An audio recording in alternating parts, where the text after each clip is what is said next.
मेरे दोस्त की बीबी मेरे सामने घूंघट में ही रहती थी, लेकिन फिर भी मेरा दोस्त मुझे खाने के लिए अपने घर पर लेकर जाता था। एक दिन मेरा दोस्त अपनी बीबी के लिए एक सुंदर सी पायल लेकर गया। मैं अपने घर वापस आया तो अपने बीबी के पाँव में वही पायल देखकर मैं हैरान रह गया। मुझे कुछ शक हुआ तो मैं अगले ही दिन अपने दोस्त के घर बिना बताए ही चला गया। जैसे ही मैंने अंदर कदम रखा तो मेरी जान ही निकल गई, क्योंकि वो तो आज फिर शाम को धीरज मेरे सिर पर खड़े होकर जिद कर रहा था कि मेरे साथ घर चलो, तुम्हारे भाभी ने बिरयानी बनाई है। मैंने साफ साफ मना कर दिया था, क्योंकि रोज़ रोज़ धीरज के घर जाना मुझे अच्छा नहीं लगता था। उसकी बीबी मेरे सामने घूंघट में ही रहती थी और मैंने महसूस किया था कि मेरी मौजूदगी में वो असहज महसूस करती है। लेकिन पता नहीं ये सब धीरज की नज़रों से कैसे छुपा हुआ था। वो हफ्ते में 2-3 बार ज़बरदस्ती मुझे अपने साथ घर लेकर जाता था। धीरज और मैं एक ही ऑफिस में काम करते थे। हमारे बीच दोस्ती भी खूब थी। मेरी शादी हुई तब वो सिर्फ एक बार ही मेरे घर आया था। उसके बाद से उसने कभी मेरे घर में कदम नहीं रखा था। मैंने कहा, नहीं यार, मैं आज तुम्हारे साथ नहीं आ सकता। धीरज ने कहा, क्यों, कारण बताओ। ज़रूर तुम भाभी के लिए जल्दी घर जाना चाहते होंगे। मैंने सोचा कि इस तरह तो ये मेरा पीछा नहीं छोड़ेगा, इसलिए माँ कोई और ही बहाना बना लेता हूँ। मैंने ना में सिर हिलाया और बोला, नहीं यार, ऐसी बात नहीं है। दरअसल मेरे पापा की तबीयत खराब है, इसलिए उन्हें डॉक्टर के पास लेकर जाना है। वैसे भी आज घर जाने में बहुत लेट हो गया है। धीरज ने सिर हिलाया और बोला, अच्छा ये बात है तो ठीक है, मैं तुम्हें मजबूर नहीं करूँगा, तुम चले जाओ। दरअसल मेरे माता पिता एक अलग घर में रहते थे, जबकि मैं और मेरी बीवी कंपनी की तरफ से दिए हुए घर में रहते थे। खैर, मैं धीरज से जान छुड़वा कर ऑफिस से घर आ चुका था, लेकिन मुझे ये देखकर आश्चर्य हुआ कि उस समय मेरी बीवी घर पर मौजूद नहीं थी। ऐसा पहले कभी नहीं हुआ था। सुनैना और मेरी शादी को 2 साल हो गए थे।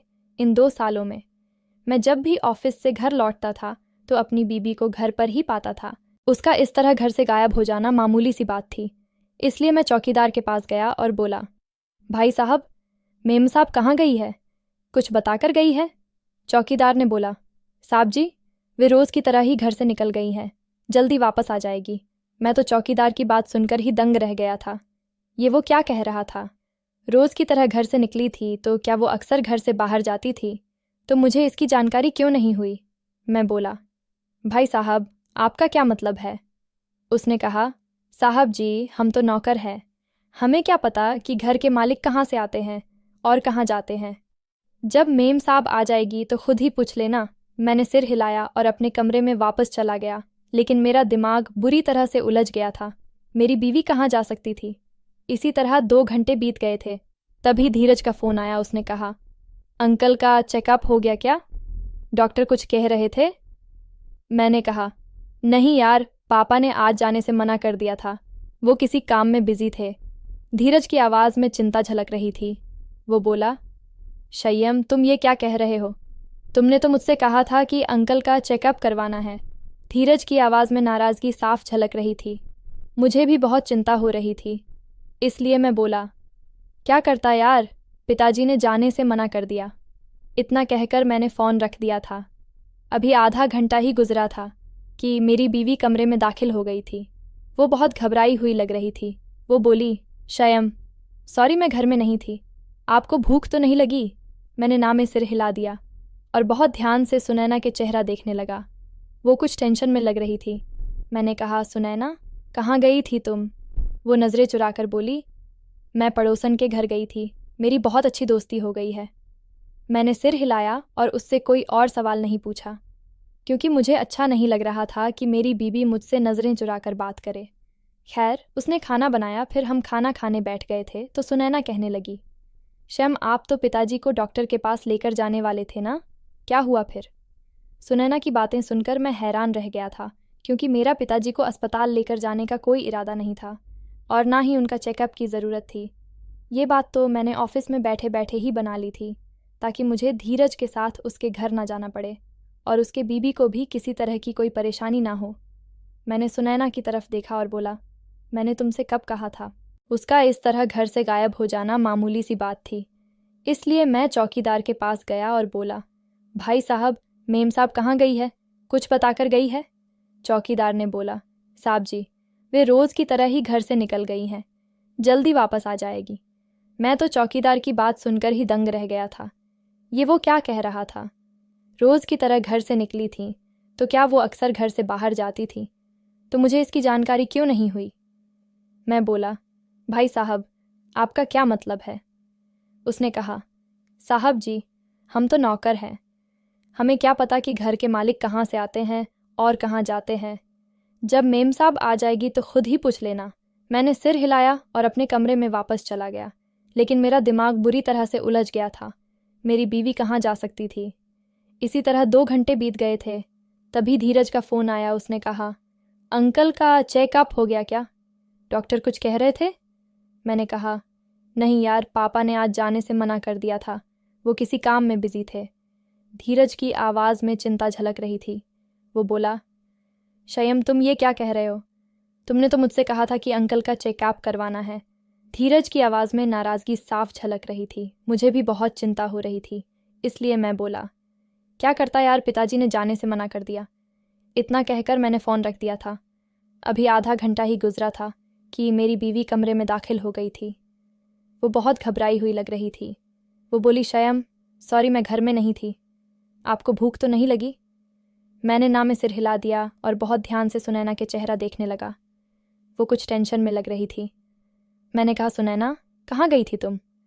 वो नज़रें चुरा कर बोली, मैं पड़ोसन के घर गई थी, मेरी बहुत अच्छी दोस्ती हो गई है। मैंने सिर हिलाया और उससे कोई और सवाल नहीं पूछा, क्योंकि मुझे अच्छा नहीं लग रहा था कि मेरी बीवी मुझसे नज़रें चुरा कर बात करे। खैर, उसने खाना बनाया, फिर हम खाना खाने बैठ गए थे तो सुनैना कहने लगी, शयम, आप तो पिताजी को डॉक्टर के पास लेकर जाने वाले थे ना, क्या हुआ फिर? सुनैना की बातें सुनकर मैं हैरान रह गया था, क्योंकि मेरा पिताजी को अस्पताल लेकर जाने का कोई इरादा नहीं था और ना ही उनका चेकअप की ज़रूरत थी। ये बात तो मैंने ऑफिस में बैठे बैठे ही बना ली थी, ताकि मुझे धीरज के साथ उसके घर ना जाना पड़े और उसके बीबी को भी किसी तरह की कोई परेशानी ना हो। मैंने सुनैना की तरफ देखा और बोला, मैंने तुमसे कब कहा था कि मैं पिताजी को अस्पताल लेकर जा रहा हूँ? वो कुछ समय के लिए सोच में पड़ गई थी और फिर बोली, मैंने आपके ऑफिस में फ़ोन किया था, तब मुझे पता चला कि आप पिताजी को अस्पताल लेकर गए हैं, इसलिए मैं अपने पड़ोसन के घर गई थी। मैंने अपना सिर हिला दिया। आज सुनैना बहुत अजीब सी लग रही थी।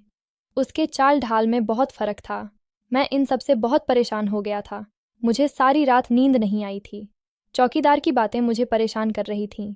मेरी बीबी कहाँ जाती होगी? और फिर मैं इस नतीजे पर पहुंचा था कि मेरी बीबी पड़ोसन के घर ही जाती होगी, क्योंकि मैं उस पर शक नहीं कर सकता था। हालांकि सुनैना और मेरी शादी को केवल 2 साल ही हुए थे, लेकिन हम एक दूसरे को बचपन से ही जानते थे। सुनैना मेरे पिताजी के दोस्त की बेटी थी। हम दोनों में शुरू से ही बहुत अच्छी दोस्ती और प्यार था। सुनैना तो मेरे बिना सांस भी नहीं लेती थी। सुनैना मुझसे बहुत प्यार करती थी। अब तो हमारी शादी हो चुकी थी, इसीलिए मुझे उस पर पूरा भरोसा था। सुबह जब मैं ऑफिस गया तब धीरज मुझ पे नाराज़ हो गया था। वो बोला, कल तुम डिनर पे क्यों नहीं आए? मैंने स्पेशल तुम्हारे लिए बिरयानी बनवाई थी। तुम्हें पता है मेरी बीबी कितनी नाराज़ हो गई थी कि आपका दोस्त तो आया ही नहीं, आप बिना वजह मुझसे मेहनत करवा दिए। मैंने कहा, यार धीरज, मैं भाभी के घूंघट का ख्याल करके नहीं आया था। वो घूंघट में रहती है जब मैं तुम्हारे घर जाता हूँ, तो मेरी मौजूदगी में उन्हें चेहरा छुपा कर रखना पड़ता है। मुझे उन्हें तकलीफ़ देना अच्छा नहीं लगता। धीरज कहने लगा, यार मेरी बीवी सिर्फ तुम्हारे सामने ही ऐसा नहीं करती, बल्कि जब मेरा भाई घर आता है तब भी वो ऐसा ही करती है। तो क्या मैं अपने भाई को घर बुलाना बंद कर दूँ? मैंने ना में सिर हिलाया और बोला, वो तुम्हारा सगा भाई है। मैं नहीं चाहता था कि मेरी वजह से तुम्हारे और भाभी के बीच झगड़ा हो। मेरी बात सुनकर धीरज हंसने लगा था। वो बोला, अरे यार, मेरी बीवी ऐसी नहीं है। लगता है सुनैना भाभी तुम्हें मेहमान बुलाने की परमिशन नहीं देती, तभी तो तुम इतना डरते हो। जबकि मेरी बीवी कहती है कि धीरज मेहमानों को खाना खिलाने का भी भगवान इनाम देते हैं।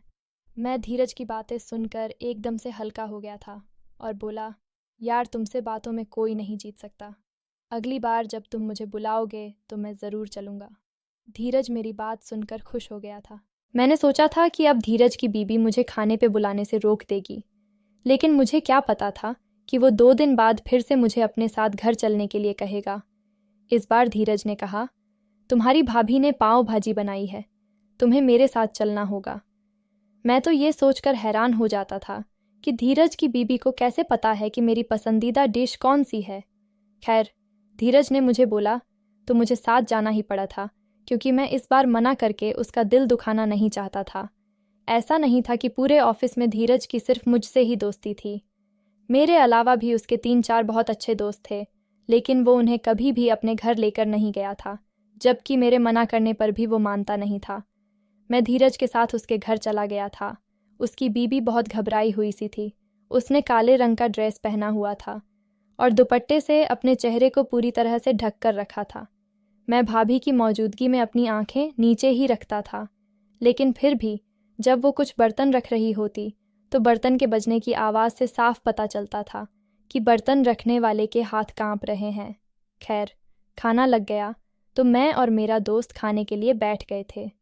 तभी मुझे सुनैना का ख्याल आया था। मैं बोला, यार, तुम्हारी भाभी परेशान हो रही होगी, मैं उसे कॉल करके बता दूं कि मुझे लौटने में थोड़ी देर हो जाएगी। मेरी बात सुनकर धीरज के मुंह में निवाला फंस गया था। मैंने झट से उसे पानी का गिलास दे दिया था, लेकिन फिर भी उसकी खांसी बंद नहीं हुई। फिर वो बोला, अगर तुम भाभी को छोटी छोटी बातें फ़ोन करके बताया करोगे तो उनके दिल से तुम्हारा रुतबा ख़त्म हो जाएगा। उनको ज़रा तुम्हारा इंतज़ार करने दो, इंतज़ार की तड़प से ही मोहब्बत बढ़ती है। मैंने हंस दिया और बोला, बस अपने विचार अपने पास ही रखो, हम दोनों में बचपन से ही बहुत प्यार है। धीरज की मुस्कुराहट एक क्षण के लिए फीकी पड़ गई थी। उसके चेहरे पर एक अलग सी ही झलक नज़र आई थी, जिसे मैं समझ नहीं पाया था। मैंने अपना मोबाइल उठाया और सुनैना का नंबर डायल किया था। तभी घंटी बजने लगी। तभी मैंने किसी एहसास के कारण फ़ोन कान से हटा दिया था। ऐसा लगा था जैसे सुनैना का मोबाइल किचन में बजा हो, लेकिन अब आवाज़ बंद हो गई थी। मैंने फिर से फ़ोन कान पर लगाया और बोला, सुनैना, कहाँ हो? सुनैना बोली, मैं कहाँ जाऊँगी, मैं तो घर पर ही हूँ। आप मुझे बताओ कि आप कहाँ हो, मैं कब से आपका इंतज़ार कर रही हूँ। मैंने बोला, यार, आई एम सॉरी, मैं तुम्हें बताना भूल गया था। दरअसल मैं धीरज के घर पे आया हूँ, मैंने यहीं खाना खा लिया है, तुम भी खाना खा लेना। सुनैना ने हाँ बोला। तो मैंने फ़ोन रख दिया था। खाना ख़त्म करके मैं अपने घर आ गया था। मैं अपने घर में दाखिल हुआ तो किसी एहसास की वजह से एक पल के लिए रुक सा गया था। मैंने चौकीदार से पूछा, भाई साहब, आज मेम साहब कहीं गई थी क्या? उसने हाँ में सिर हिलाया और बोला, जी, गई हुई थी, अभी 20 मिनट पहले ही आई है। मुझे आश्चर्य हुआ था, क्योंकि मैंने 1 घंटे पहले ही सुनैना को फ़ोन किया था और वो मुझसे कह रही थी कि मैं घर पर ही हूँ। पता नहीं क्यों वो अपनी बातें मुझसे छुपाने लगी थी। जब मैं अपने कमरे में आया तो सुनैना अपना मुंह फुलाकर बैठी हुई थी। मैं उसके सामने जाकर बैठ गया और बोला, क्या बात है सुनैना, तुम बहुत नाराज़ लग रही हो। तो वो बोली, तो क्या मैं अब नाराज़ भी नहीं हो सकती? आप हर दिन अपने दोस्त के घर चले जाते हैं, मुझे तो अब ऐसा लग रहा है कि आप मुझे टाल रहे हैं। अपने दोस्त का नाम लेकर कहीं और चले जाते हैं। मैंने उसके चेहरे को ध्यान से देखा और बोला, सुनैना, ऐसा होता है ना कि इंसान को हर कोई अपने जैसा ही लगता है। धोखा वो खुद दे रहा होता है और इल्ज़ाम किसी और पर लगा देता है। ये सुनकर सुनैना का चेहरा पीला पड़ गया था। वो घबरा कर बोली, क्या मतलब है आपका? आप ये कैसी बातें कर रहे हैं? मैंने हंस कर बोला, यार, मैं तो मजाक कर रहा था, तुम तो सच में डर गई मेरी बात सुनकर। उसकी बात गले में ही अटक गई थी। वो बड़ी मुश्किल से बोली, नहीं नहीं, मैं क्यों डरूं? मुझे तो आप पर हैरानी हो रही है कि एक तो आप बिना बताएं घर से चले जाते हैं, फिर मेरे सवालों का जवाब देने के बजाय घुमा फिरा कर बातें करते हैं। मैंने सुनैना का हाथ पकड़कर बोला, सुनैना, जब कोई बिना बताएं घर से कहीं चला जाएगा तो क्या होता है? सुनैना कहने लगी, ये गलत बात होती है। पति पत्नी एक दूसरे का लिबास होते हैं, वो एक दूसरे के राजदार होते हैं। उनमें ऐसा चाहिए कि वो एक दूसरे से हर बात शेयर किया करें। घर से बिना बताएं जाना बुरी बात है। मैं बोला, जब पति बिना बताएं घर से चला जाता है तब बुरी बात होती है। ये कानून दोनों पर लागू होता है। मेरी बीबी सुनते ही नाराज़ हो गई थी। उसने अपना हाथ छुड़ाया और बाहर चली गई थी। वो कहने लगी, ना जाने धीरज के घर से क्या खाकर आते हैं कि आपकी बातें कभी ख़त्म ही नहीं होती। वो बाहर चली गई तो मैं सोच में पड़ गया था कि मेरी बीबी मुझसे झूठ बोलकर बाहर क्यों चली जाती है।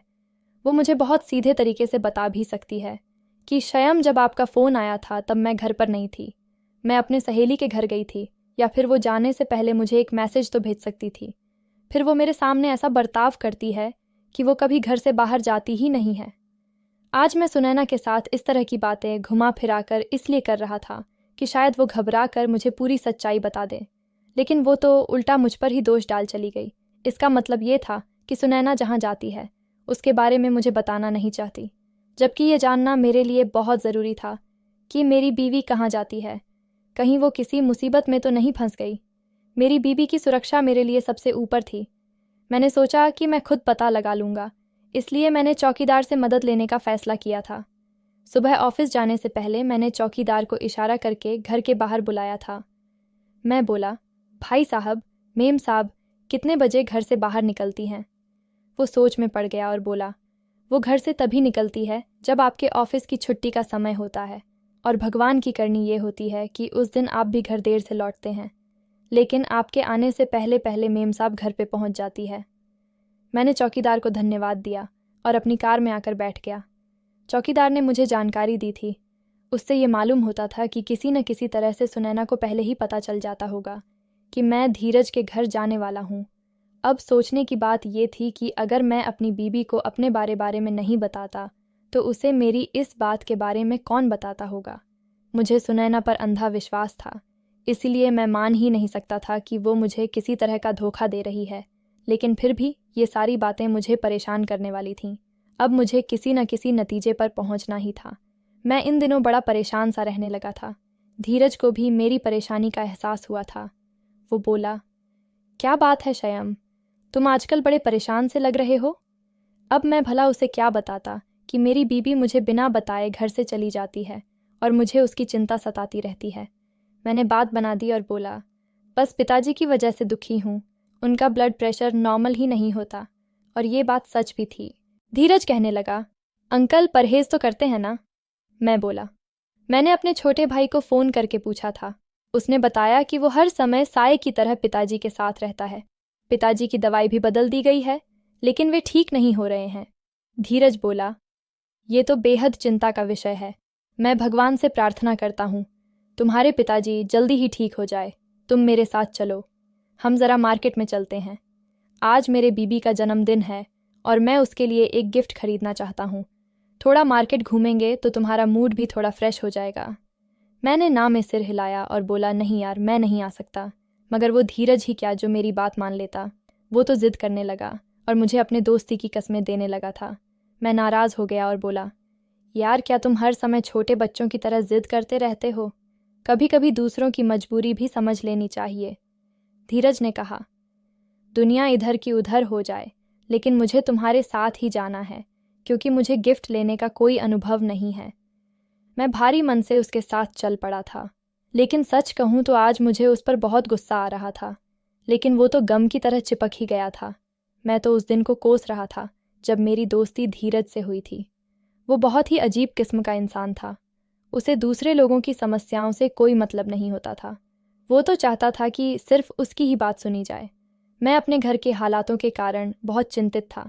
ऊपर से धीरज ने मेरे नाक में दम करके रखा था। ऑफिस में और भी उसके बहुत सारे दोस्त थे, मैं अकेला ही नहीं था। फिर भी ना जाने वो मुझे ही हर जगह अपने साथ क्यों लेकर जाता था। आज हम मार्केट गए तो वो कहने लगा कि मैं अपनी बीबी के लिए पायल लेना चाहता हूँ, डिज़ाइन पसंद करने में तुम मेरी मदद करना। मैं भी जल्दी घर जाना चाहता था, इसलिए उसकी मदद करने लगा। तभी मेरी नज़र एक बेहद खूबसूरत पायल पर पड़ी। वो इतनी मस्त थी कि देखकर ही दिल खुश हो गया था। मैंने कहा, ये ले लो, भाभी को भी पसंद आ जाएगी। धीरज ने मेरे पसंद की पायल खरीदी थी और फिर हम घर आ गए थे। आज सुनैना घर पर ही थी। वो मुझे देखकर बहुत खुश हुई थी, जबकि आजकल मैं इतना परेशान रहने लगा था कि खुश होना ही भूल गया था। सुनैना मेरे पास आकर बैठ गई और बातें करने लगी। वो कुछ देर तक इधर उधर की बातें करती रही, जबकि मैं हूँ हाँ में ही जवाब देता रहा। फिर वो बोली, शयम, धीरज के साथ आपकी दोस्ती कैसी हुई? मैं उसके सवाल से चौंक गया था।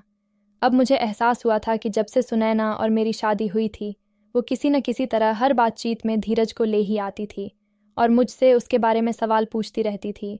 मुझे नहीं पता था कि वो धीरज में इस तरह क्यों दिलचस्पी लेती थी।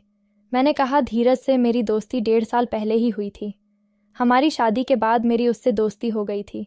मुझसे पहले ऑफिस में कई लड़के उसके दोस्त थे, लेकिन मुझसे दोस्ती करने के बाद उसने हर किसी को पीछे कर दिया है। अब तो हर समय वो मुझसे ही बातें करता है, मुझे ही हर जगह अपने साथ लेकर जाता है, अपने घर भी लेकर जाता है। मैं तो मना कर देता हूँ, वो इसीलिए क्योंकि उसकी बीबी हरदम घूंघट में ही रहती है और मुझे रोज़ रोज़ उसके घर जाना अच्छा नहीं लगता। लेकिन ये धीरज तो मेरी बात समझता ही नहीं, वो हर बात में मेरे से ज़िद करता है। अब मैं उससे थक चुका हूँ। सुनैना झिट से बोली, किसी की ईमानदारी और प्यार से तंग नहीं होना चाहिए। खुशनसीब इंसान वो होता है जिसे सच्चे दोस्त मिलते हैं। मैंने सिर हिला दिया था। आज मैंने सुनैना को धीरज के बारे में विस्तार से बता दिया था। तभी सुनैना ने मेरा हाथ पकड़ लिया और बोली, शयम, अगर आपको कभी पता चले कि धीरज ने आपको धोखा दिया है तो आप क्या करेंगे? सुनैना के इस सवाल पर मेरे कान खड़े हो गए थे। मैंने कहा, किस तरह का धोखा? बिजनेस में या फिर निजी ज़िंदगी में? सुनैना बोली, निजी ज़िंदगी में। मेरा मतलब है आपका दोस्त आपके हक पे डाका डाल दें तो आप किसी चीज़ को बहुत दिल से चाहते हो और अगर धीरज वो आपसे छीन ले तो आप क्या करेंगे? सुनैना के इस सवाल ने मुझे बहुत बेचैन कर दिया था। धीरज और सुनैना की कई सारी पहेलियां एक दूसरे से मेल खा रही थीं और अब उसका ये सवाल। मैंने कहा, सुनैना, जो चीज़ मेरी होगी वो चीज़ मुझे छोड़कर कभी धीरज के पास नहीं जाएगी। सुनैना बोली, फिर भी यदि ऐसा कभी हुआ तो आप धीरज के साथ कैसा सलूक करेंगे? क्या आप उसके साथ दोस्ती खत्म कर देंगे? मैंने बेचैन होकर बाजू बदल दिया और बोला, तुम क्या बेकार का सवाल लेकर बैठ गई हो? उठो, मेरे लिए चाय बनाकर लेकर आओ। सुनैना बहुत परेशान हो गई थी, लेकिन वो बिना कुछ कहे किचन में चली गई और मैं अंदर ही अंदर जलता रह गया।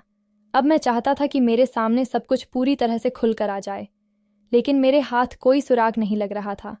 मैंने सोच लिया था कि इस राज से पर्दा उठाने के लिए मैं हर हद से आगे निकल जाऊंगा। अगर इसके लिए मुझे सुनैना पर सख्ती का रुख अपनाना पड़ेगा तो भी मैं पीछे नहीं हटूंगा। लेकिन मुझे क्या पता था कि कुदरत मेरे लिए कुछ और ही सोच कर बैठी हैं। वो मुझे खुला इशारा देना चाहती है। हुआ ये कि जब मैं अगले दिन ऑफिस से वापस लौटा तो ये देखकर जान ही निकाल गई कि सुनैना ने वो ही पायल पहनी हुई थी जो धीरज ने कल मेरे साथ जाकर अपनी बीबी के लिए लेकर आया था। मैं इस पायल को देखकर दंग रह गया। अब मुझे समझ में आ गया था, धीरज और सुनैना का आपस में कोई न कोई संबंध तो ज़रूर है।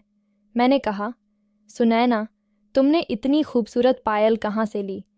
ये तो तुम्हारे पाँव में बहुत अच्छी लग रही है। मैंने जानबूझकर उसे जल्दी वाले अंदाज में कहा था ताकि सुनैना को कुछ समझ में ना आए। वो मुस्कुराकर बोली, शयम, जब आप ऑफिस चले जाते हैं ना, तब मैं अक्सर अपने सहेली के घर चली जाती हूँ। उसी सहेली ने मुझे दी है। मैंने सिर हिला दिया था। अब मैंने पूरा प्लान सोच लिया था, इसलिए अगले दिन जब मैं ऑफिस चला गया तो धीरज से बोला, आज मैं तुम्हारे घर डिनर पर चलूँगा। अपनी बीबी से कहो कि कुछ अच्छा सा खाना बना दे। धीरज बहुत खुश हो गया और उसने तुरंत थोड़ा दूर जाकर अपनी बीवी को फ़ोन किया था। छुट्टी होने को 1 घंटा बाकी था। तब मैं धीरज को बिना बताए चोरी छुपे ऑफिस से निकल गया था और उसके घर की ओर बढ़ने लगा था। उसके घर पहुंचते ही मैंने अचानक से दरवाज़ा खोल दिया और अंदर दाखिल हो गया। तभी सामने का मंजर देखकर तो मुझ पर क़यामत ही टूट पड़ी थी, क्योंकि वहाँ तो मेरी बीबी सुनैना बैठी थी। सुनैना मुझे देखकर थोड़ी डर गई। मैं आगे बढ़ा और बोला, सुनैना, तुम और यहाँ, तुम कैसे जानते हो इन लोगों को? सुनैना रोने लगी और मेरे कदमों में गिर गई और बोली, शयम, मेरी बात सुनो, मैंने आपके साथ कोई धोखा नहीं किया है। शयम, आप तो जानते हैं कि आपके पिताजी के दोस्त के यहाँ 2 जुड़वा बेटियाँ पैदा हुई थीं। दोनों का रंग रूप एक जैसा ही था। आपकी सुनैना से सगाई हो चुकी थी, वो भी आपको बहुत चाहती थी। मगर जब शादी की तारीख तय हो गई थी तो वो थोड़ी घबराई हुई थी। मुझे उस पर शक हुआ कि ज़रूर कुछ तो गड़बड़ है। मैंने उससे कई बार पूछा, लेकिन उसने मुझे अंदर की बात नहीं बताई। जब शादी का दिन आया तो सुनैना घर से भाग गई। उसने एक खत लिखा था जिसमें उसने ये बताया कि वो किसी और लड़के को पसंद करती थी और उसी लड़के के साथ भागकर जा रही है। ये सब पढ़ने के बाद तो घर वालों पर क़यामत आ गई थी। पिताजी ने मेरे सामने हाथ जोड़े और कहा, पल्लवी, तुम हमारी इज्जत बचा लो, सुनैना की जगह तुम दुल्हन बन जाओ। और मुझे उनकी बात माननी पड़ी। मैं दुल्हन बन गई और आपके साथ विदा होकर आ गई। पीछे से घर वालों ने ये नाटक रचाया कि पल्लवी की एक लड़के के साथ भाग गई है। मैं बेकसूर थी, लेकिन फिर भी घर वालों ने मुझे ही मार दिया। मैं तब से आज तक सुनैना बनकर आपके साथ रह रही हूँ। एक दिन धीरज खाने पे घर आया हुआ था। मैं उसे नहीं जानती थी, लेकिन मेरी शक्ल सुनैना से मिलती जुलती होने से पहचान गया था। घर जाकर उसने सुनैना से इसका जिक्र किया तो सुनैना ने मुझे फ़ोन किया और हमारा फिर से संपर्क हुआ और धीरज आपको इसलिए ज़बरदस्ती अपने घर लेकर जाता था ताकि मुझे और मेरी बहन को एक साथ वक्त बिताने का मौका मिल जाए। आप और धीरज लाउंज में बैठ जाते थे जबकि सुनैना और मैं उसके कमरे में बैठते थे। फिर मैं पिछले दरवाजे से निकलकर आपसे पहले ही घर पहुंच जाती थी। मैं आपके ऑफिस टाइम में इसलिए घर से नहीं निकलती थी कि कहीं आप अचानक से घर ना आ जाए। घर आते तो मुझसे पूछताछ करते कि कहाँ गई थी। तब मैं आपको क्या जवाब देती? खैर, जिस दिन आपको सुनैना के घर जाना होता था वो फ़ोन करके आपसे पहले ही मुझे बुला लेती थी, इसलिए आपको कभी भी पता नहीं चल सका। इतनी देर में सुनैना भी किचन से निकलकर बाहर आ गई थी। उसने मेरे सामने हाथ जोड़ दिए और रोने लगी। वो बोली, मुझे माफ़ कर दो शयम, मैं धीरज से मोहब्बत करने लगी थी। मोहब्बत किसी और के साथ और रहती आपके साथ तो ये बहुत बड़ा अन्याय होता आपके साथ, इसलिए मैं घर से भाग गई। आपको पल्लवी के रूप में मुझसे अच्छी बीवी मिल गई है, प्लीज़ मेरे किए की सज़ा इसे मत दीजिएगा। मैंने पल्लवी का हाथ पकड़कर उसे अपने घर लेकर आ गया था। मैंने धीरज से बात करना बंद कर दिया है, जबकि पल्लवी हर दिन मुझे समझाने की कोशिश करती है और चाहती है कि मैं धीरज और सुनैना के साथ सुलह कर लूं, लेकिन मैं अभी तक किसी नतीजे पर नहीं पहुंच पाया हूं। आप बताएं मुझे क्या करना चाहिए? धीरज और सुनैना को माफ़ कर देना चाहिए या उनसे अलग हो जाना चाहिए? दोस्तों, वीडियो कैसा लगा कमेंट करके ज़रूर बताएं। वीडियो को लाइक और चैनल को सब्सक्राइब ज़रूर करें।